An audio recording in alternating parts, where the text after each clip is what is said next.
আমি যদি বলি আমি লাভ ক্ষতির হিসেবটা বুঝি এবং বুঝি বলেই নিজেকে সেইভাবেই তৈরি করি, তাহলে কি তোমরা মারতে তেড়ে আসবে?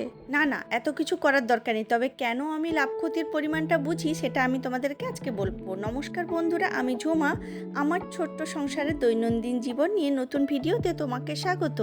কাল সকালবেলা ঘুম থেকে উঠেই দেখেছি ওরকম বৃষ্টি হচ্ছে। শুধু কাল সকালবেলা নয়, গত দুদিন ধরে এভাবেই বৃষ্টি হয়ে যাচ্ছে।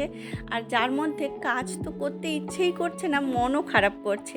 তারপরেও নিজের মনকে বুঝিয়ে সুঝিয়ে শান্ত করে যোগাটা প্র্যাকটিস করে নিলাম। আচ্ছা, এই যে আসনটা আমি করছি, তোমরা কে কে এটা করো কিংবা জানো সেটা আমাকে অবশ্যই জানিও।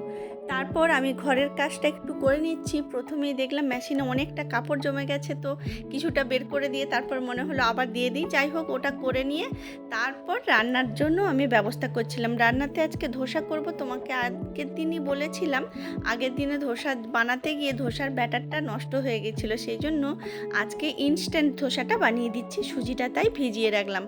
আর তারপরেই আমি বসে গেছিলাম ফ্রিজ পরিষ্কার করতে।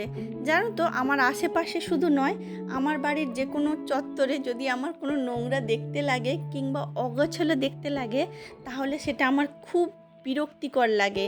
বেশ কয়েকদিন একটু তেল মশলা বেশি খাওয়ার জন্য রান্নাঘরটা অপরিষ্কার হয়েছিল। ভেবেছিলাম কবে পরিষ্কার করব, কিন্তু মা দেখলাম বাবাকে দিয়ে ওই রান্নাঘরটা পরিষ্কার করে নিয়েছে আমি যখন বাজারে গেছিলাম। যাই হোক, আর বাকি ছিল ফ্রিজটা। আর আজকে আমি এই ফ্রিজটা পরিষ্কার করে নিচ্ছি। ওই যে আমি প্রথমে তোমাদেরকে বললাম না, ভালো কিছু অভ্যাস নিজের মধ্যে এমনভাবে গড়ে তোলা উচিত যাতে তোমার কোনো ক্ষতি না করে। মানে আমার সকালবেলা রোজ দিনই মনে হয় যোগাটা না করলেই হয়, কিন্তু তারপরেও নিজের মনকে বুঝিয়ে শুনে যোগা ম্যাটে নিয়ে যাই।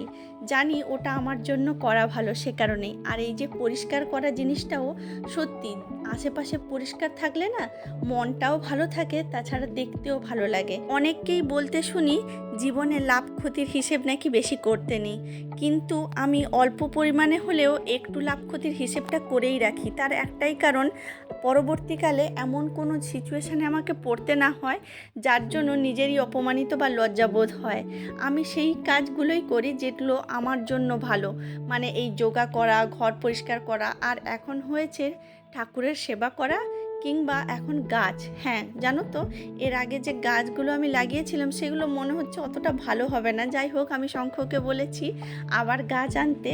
ওই অভ্যাসগুলো আমার মনে হয় সকলেরই করা উচিত। ওই মানুষকে খুশি করার যে অভ্যাসটা না, সেটা ছেড়ে দেওয়াই উচিত। আমার তাই মনে হয়। তোমাদের কি মনে হয় অবশ্যই জানিও। আজকে আমাদের লাঞ্চে হয়েছিল খিচুড়ি আর ডিম আলু কষা। টাটা, তোমরা সবাই ভালো থেকো।